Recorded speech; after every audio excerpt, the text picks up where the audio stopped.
तर मी आज इथे आलो आहे आमच्या घरी. हा जो पोर्च आहे याला आम्हाला रिन्युएशन करायचं आहे. त्याच्यासाठी आम्ही इथलं अडगळीचं सामान होतं ते पूर्ण शिफ्ट केलं आहे दुसरीकडे.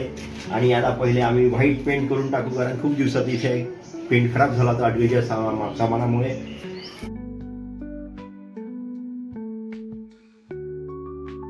आणि हा पोर्च असा आहे की याला एक पण इथे बीम नाही आहे, म्हणजे असा ओपन पोर्च आहे. आणि इथून समोरचा व्ह्यू बघा किती छान दिसतो. हा पूर्व दिशेला सूर्य पण दिसत आहे, उगवता सूर्य. आणि हे मस्त केरळसारखे असे झाडं पण दिसत आहे. तर असा खूप छान व्ह्यू इथून दिसतो. इथे जर आपण चहा किंवा नाश्ता वगैरे केला तर खूप संडे असा खूप एन्जॉयबल जातो.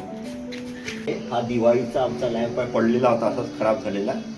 तर संध्याकाळी वगैरे जर इथे या गार्डनमध्ये बसायचं असलं आपल्या पोर्चच्या, एक लाईट आवश्यक होता. तर मी हा लाईट इथे लावला आहे. इथे 3 पिन विकत आणीन आणि इथे एक लावून देईन. तसंच इथे एक झुंबर तसंच पडून जुनंवालं ते झुंबर मी इथे कॉर्नरला लावून दिलं आहे.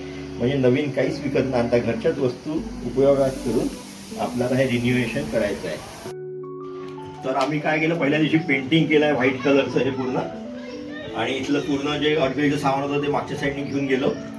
आणि आता एक ग्रीन मॅट आणलेली आहे. ही 40 रुपये स्क्वेअर फूट मार्केटला मिळते. आणि त्या मॅटमुळे एक वेगळं छान लुक इथे आलेला आहे. आणि तसेच ॲमेझॉनवरून हे 2 स्टँड पण मिळाले आम्हाला. याच्यावर आम्ही काही सिरॅमिक कुंड्या वगैरे ठेवू. आणि एक इथे छान गोल्डन लाईट होता पडून एक दिवाळीचा, जुना लाईट तो पण लावलेला आहे.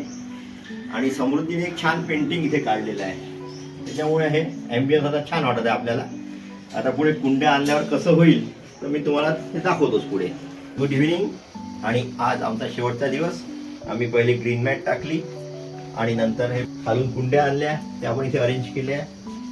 आणि काही पॉट्स आणलेला मिळाले छान असे. हे 2-3 पॉट्स फक्त विकत आणले यातले. आणि ही गोल्डन सिरीज एक आपल्या घरीच होती. आणि हा गोल्डन लॅम्प पण घरीच होता, तर हे काही आणावं लागलं नाही.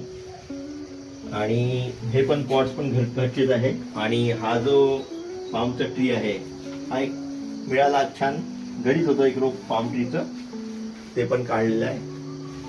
तर असं एक सुंदर असं आता प्लेझेंट असं मला इथे वाटत आहे. हे स्टूल्स पण आमचे जुनेच आहे.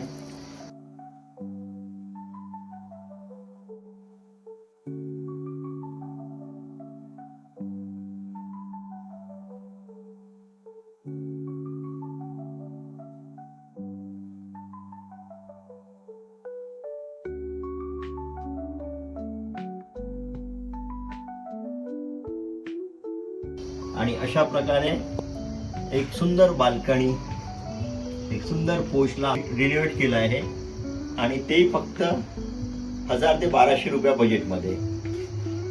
तर तुम्हाला हे माझं renovation porch garden, terrace garden जे काही म्हणाल तुम्ही, तुम्हाला कसं वाटलं हे माझ्या कॉमेंट बॉक्समध्ये प्लीज टाका.